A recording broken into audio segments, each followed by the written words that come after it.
कैसे हैं आप लोग? Myself Dinesh Motwani from Saint Paul College. आज मैं आपको एक फाइनेंशियल अकाउंटिंग का नया चैप्टर सिखाने जा रहा हूं जिसका नाम है valuation of goodwill. Valuation of goodwill. अब ये गुडविल है क्या? गुडविल को इजी भाषा में कहा जाता है रेपुटेशन।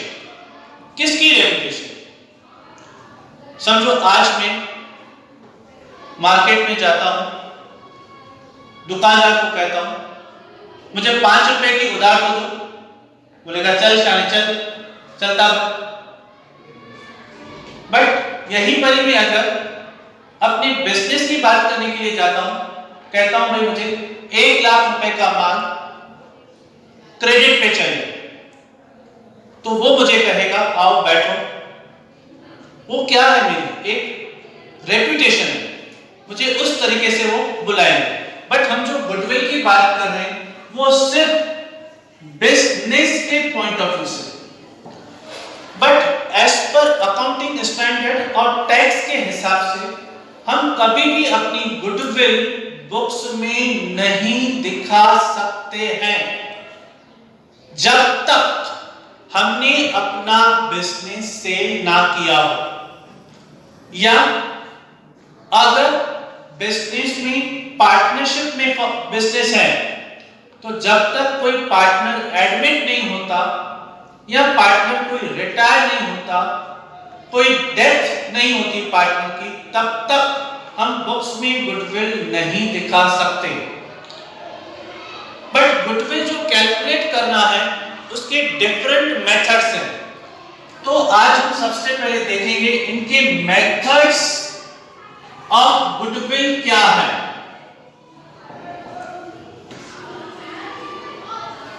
गुडविल के 3 मेथड्स हैं। एक एवरेज प्रॉफिट मेथड, एक सुपर प्रॉफिट मेथड और तीसरा है ग्रॉस रिसिप्ट मेथड। इस एवरेज प्रॉफिट को अगेन 2 पार्ट्स में डिवाइड किया गया है। Number of years purchase method,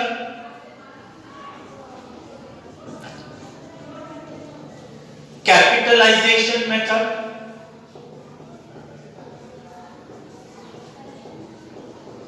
super profit को अगेन 4 पार्ट्स में डिवाइड किया गया है।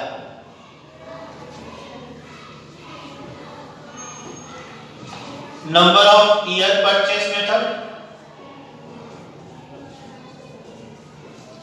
कैपिटलाइजेशन मेथड,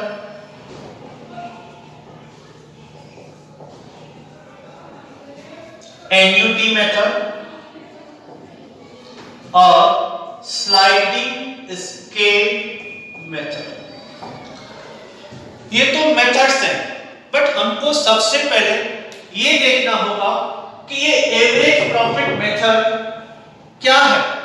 आज अगर मैं किसी का बिजनेस खरीदता हूं तो ये सोच के खरीदूंगा कि मुझे फ्यूचर में कितना प्रॉफिट हो सकता है। इसके लिए इसको फ्यूचर मेंटेनेबल प्रॉफिट मेथड भी कहा जाता है। अब एक एक मेथड को हम डिस्कशन करेंगे। सबसे पहले एवरेज प्रॉफिट का जो फर्स्ट मेथड है इसका नाम है number of year purchase method, जिसके अंदर सिर्फ 2 स्टेप्स हैं। Step 1 calculation of average profit. मैंने आपको पहले ही बता दिया कि एवरेज प्रॉफिट मतलब फ्यूचर प्रॉफिट। एक एक्सपेक्टेड फ्यूचर में प्रॉफिट क्या हो सकता है हमारा, जो हम सामने वाले का बिजनेस खरीदें। अगर बिजनेस में पहले से उससे लॉस चल रहा है तो ऐसा बिजनेस खरीदने का मतलब ही नहीं है।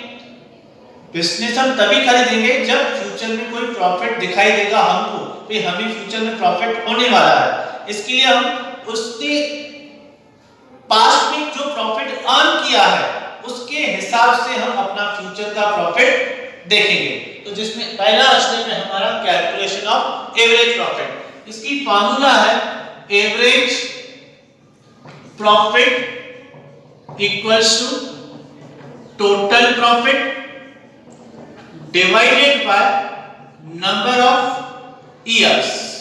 ये सबसे पहला स्टेप है। टोटल प्रॉफिट मतलब आपको 3-4 साल का प्रॉफिट दिया गया होगा, उसका टोटल करना है और जितने ईयर्स दिए गए होंगे उनको उनसे डिवाइड कर देना है। बहुत ही सिंपल स्टेप था। स्टेप 2 उससे भी आसान है हमारा, calculation of goodwill. Goodwill equals to average profit into number of years purchase. अब जो मैंने एवरेज प्रॉफिट कमाया है वो मुझे जिसका बेनिफिट फ्यूचर में कितने सालों तक मिलेगा, average profit into number of year purchase, मुझे कितने सालों तक फ्यूचर में इसका बेनिफिट मिलेगा, ये आपको क्वेश्चन में मेंशन कर दिया जाएगा। ये हमारा फर्स्ट मेथड है एवरेज प्रॉफिट का। First method number of year purchase method, जिसके अंदर स्टेप 1 एवरेज प्रॉफिट निकालना है और गुडविल निकालनी है। सेकंड मेथड है कैपिटलाइजेशन मेथड। कैपिटलाइजेशन मेथड मतलब मैं जो पैसा इन्वेस्ट करने वाला हूं वो किस हिसाब से इन्वेस्ट करूं, तो वो बेस करेगा मेरे एवरेज प्रॉफिट के ऊपर। मैं किस तरीके से मुझे अपना पैसा इन्वेस्ट करना चाहिए, जैसे मुझे उसके ऊपर रिटर्न मिल सके। तो इसके अंदर capitalisation method,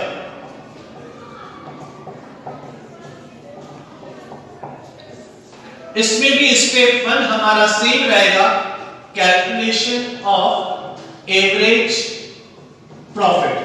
same formula apply करेंगे, average profit equals to total profit divided by number of years. Step 2 है हमारा कैपिटलाइज प्रॉफिट कितना होना चाहिए। कैपिटलाइज प्रॉफिट कितना होना चाहिए मतलब इसका कैपिटल के हिसाब से कितना प्रॉफिट होना चाहिए। इसकी फॉर्मूला है capitalised profit equals to average profit upon NRR into 100। अभी NRR का मतलब नॉर्मल रेट ऑफ रिटर्न। हम जितना पैसा इन्वेस्ट करेंगे उसके ऊपर हमें कितना रिटर्न मिलने वाला है। बट हम यहाँ पर बात करें कैपिटल के हिसाब से कि कितना पैसा हम इन्वेस्ट करें कि जो हम इतना एवरेज प्रॉफिट अर्न कर सकें। इसके बाद स्टेप 3 है कि हमने जो बिजनेस खरीदा है उस बिजनेस की वैल्यू क्या है, जिसे कहा जाता है net tangible assets. Net tangible assets, जिसे आज के बाद हम बुलाने जाएंगे NTA, जिसे हम आज के बाद बुलाएंगे NTA। इसकी फॉर्मूला है NTA equals to revised value of all assets except goodwill. क्यों भाई गुडविल? अरे गुडविल तो कैलकुलेट कर ही रहे हैं ना, इसके लिए गुडविल को क्या रखा जाएगा? Except fictitious asset. Fictitious asset, sir ये फिक्टिशियस असेट्स क्या होगा अभी? अरे भगवानों, फिक्टिशियस असेट्स का मतलब जिनकी मार्केट में कोई वैल्यू ना हो। आज आपको लॉस हुआ, बेचने के लिए जाओगे, ए लॉस ले लॉस ले, लॉस की कोई वैल्यू होगी क्या? कोई लॉस खरीदेगा क्या तुम्हारा? नहीं।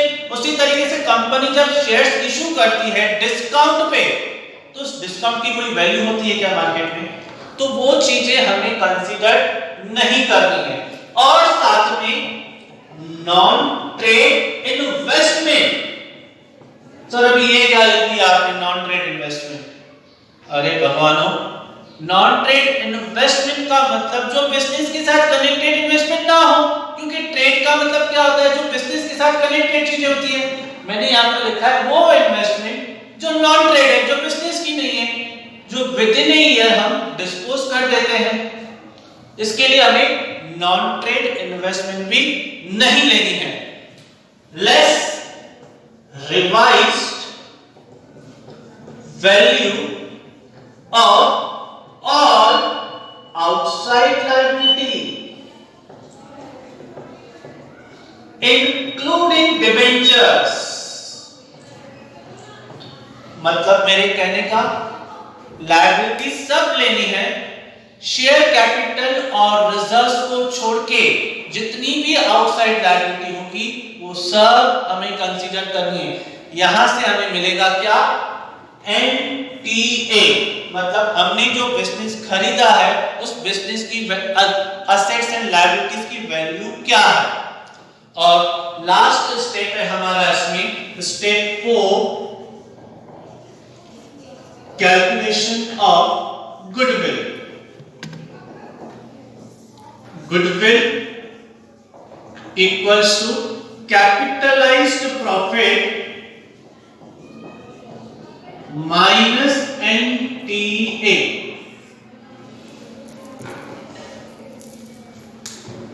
और इसको मैं मिटा देता हूं।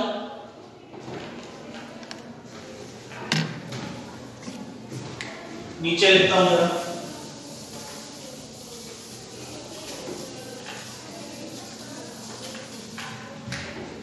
स्टेप 4 फिर से लिख देते हैं हम यहां पर, calculation of goodwill। goodwill equals to capitalized profit minus NTA। तो पहले इतना नोट डाउन कर लें, तो हम आगे का मेथड आपको सिखाएंगे। सुपर प्रॉफिट मेथड क्या है।